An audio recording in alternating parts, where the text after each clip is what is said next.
Two point charges 2 centimeters apart have an electric potential energy of negative 180 microjoules. The total charge is 30 nanocoulombs. What are the two charges? So this problem has to do with electric potential energy, and I went ahead and I wrote out the equation over here for potential energy, where U is the electric potential energy, K is a constant, 9 times 10 to the 9th newtons times meters squared over coulomb squared. Q1 and Q2 are the charges of each object, and R is the distance between the charges. I went ahead and I did some basic conversions as well. I converted the 2 centimeters to meters, microjoules to joules, and nanocoulombs to coulombs, which we'll be using later. But going back to the electric potential energy equation, this problem in specific has to do with finding the two charges, aka Q1 and Q2. And because it's saying the total charge is 30 times 10 to the negative 9 coulombs, we can rewrite Q1 and Q2 as Q1 plus Q2 equals 30 times 10 to the negative 9 coulombs. And because we are going to have two unknowns in this equation, which is the Q1 and Q2, we have to try to get it in terms of just one unknown versus two. So in this case, I'm going to try to keep everything in terms of Q1. So I'm just going to go ahead and make Q2 equal to 30 times 10 to the negative 9 coulombs minus Q1. So going back to this equation over here, I'm just going to rearrange it so we're isolating Q1. Again, just because I'm trying to get everything in terms of Q1. So Q1 will equal U times R over K times Q2. Again, as we see here, we have two unknowns, but we only want one unknown. So we can just go ahead and plug in the Q2 equation we found over here to this Q2 over here. I'm just going to rewrite that to get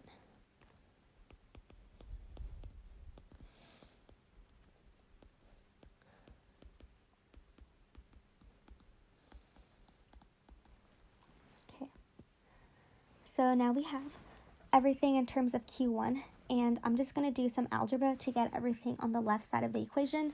I'm going to multiply the denominator by Q1, and then also move the U times R to the left side of the equation as well. And after doing some algebra, we should get the following.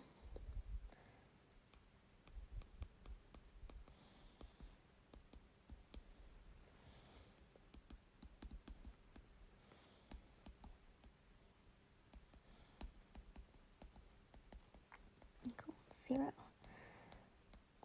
From here, we have to use our quadratic equation, which is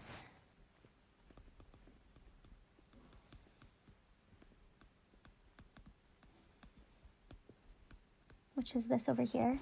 I'm going to go ahead and label this equation in terms of the values from the quadratic equation I wrote here.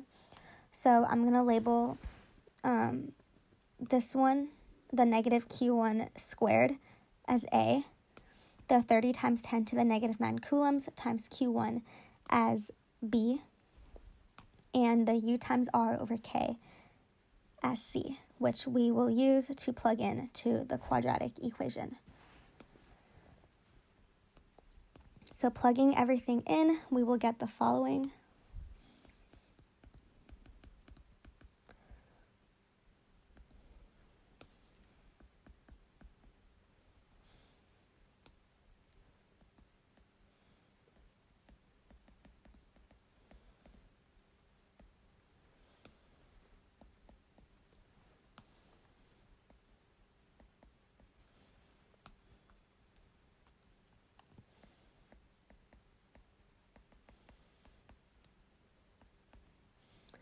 I'm just going ahead and plugging in the values for U, R, and K. Negative 180 times 10 to the negative 6 joules will be the value of our electric potential energy, which is U. Our R value is 0.02 meters. And the K value is 9 times 10 to the 9th Newton times meter squared over Coulomb squared. And this entire thing is going to be over 2 times A, which is -1, because the value in front of the negative Q1 is 1. So it'll just be this whole thing divided by 2 times -1. After we multiply this out, we should get two values for Q, one that's positive and one that's negative, which is essentially going to be our Q1 and our Q2. For the first one, the positive number, we should get 40 times 10 to the -9 coulombs. And for the negative number, we should get -10 times 10 to the -9 coulombs. And that is the final answer.